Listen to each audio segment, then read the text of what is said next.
Hello বন্ধুরা, cooking easy YouTube চ্যানেলে সকলকে স্বাগত জানাই। তোমরা দেখতে পাচ্ছ যে আমি এটা মটন নিয়েছি আর এখানে 600 গ্রাম আছে।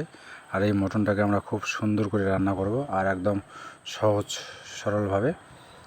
তোমরা দেখতে পেলে যে আমি আগেরটাতে আদা আর রসুন পেস্ট নিয়েছি, এটা জিরা পেস্ট, এটা শুকনো লঙ্কার পেস্ট, আর এখানে নিয়েছি পেঁয়াজ কুচো। এই 600 গ্রাম মাংসের জন্য যতটা পেঁয়াজ লাগে পরিমাণ মতো দিতে হবে। তারপর এখানে টুকরো করা টমেটো রয়েছে কিছু কাঁচা লঙ্কা আর রসুন কোয়া আর গোটা রসুন একটা রয়েছে। আর এখানে আমি একটা টক দই নিয়েছি, যদিও সম্পূর্ণটা লাগবে না, পরিমাণ মতো দিতে হবে। আর আছে হলুদ গুঁড়ো। তাহলে এবার আমি মাংসটাকে কড়াইয়ে নিয়ে নিচ্ছি। আর এই মাংসটাকে এবার রান্না করার জন্য আগে থেকে কিভাবে আমরা ম্যারিনেট করে রাখবো তার জন্য তোমরা ভিডিওটা দেখতে থাকো। এর আগে যা কিছু দেখালাম তোমাদের আনাজগুলো মশলাগুলোকে সমস্ত কিছুকে মাংসের মধ্যে আমি ঢেলে দিচ্ছি একে একে।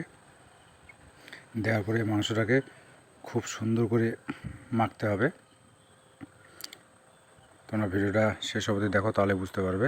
কোনো কঠিন কাজ না এটা, যে কেউ এই রেসিপিটা বাড়িতে অনায়াসে তৈরি করতে পারবে। মশলার সঙ্গে মাংসটাকে খুব সুন্দর করে ম্যারিনেট করে মেখে বেশ কিছুটা সময়ের জন্য ঢাকা দিয়ে রেখে দিতে হবে। আমি ঢাকা দিয়ে রেখে দিয়েছি মোটামুটি আধা ঘন্টার মতো। তারপর আমি গ্যাস চালিয়ে দিয়েছি।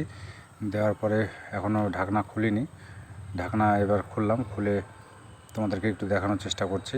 তারপর ঢাকনা বন্ধ করে দিলাম। আর এখানে কোনো আমি জল ইউজ করছি না, কারণ যে কাঁচা আনাজগুলো আছে সেগুলো থেকেই আমার জল অনেকটা বেরোবে। তোমরা ভিডিওটা দেখতে থাকো। আর মাংসটাকে এরকম করে মাঝে সাঝে একটু নাড়িয়ে দিতে হবে যাতে নিচে লেগে না যায়। একদমই জল আমি করছি না, কারণ তোমরা দেখতে পাচ্ছ যে অনেকটা জল বেরিয়ে এসছে, আরও জল বেরোবে। আর মশলাগুলো যতক্ষণ না গলছে ততক্ষণ এরকম করে খুব সুন্দর করে নাড়াচাড়া করতে হবে মাঝে মাঝে। তাহলে মাংসটাও সেদ্ধ হবে আর মশলাটার গ্রেভিও খুব সুন্দর তৈরি হবে। তোমরা ভিডিওটা দেখতে থাকো। তোমরা দেখতে পাচ্ছ যে অনেক জল বেরিয়েছে।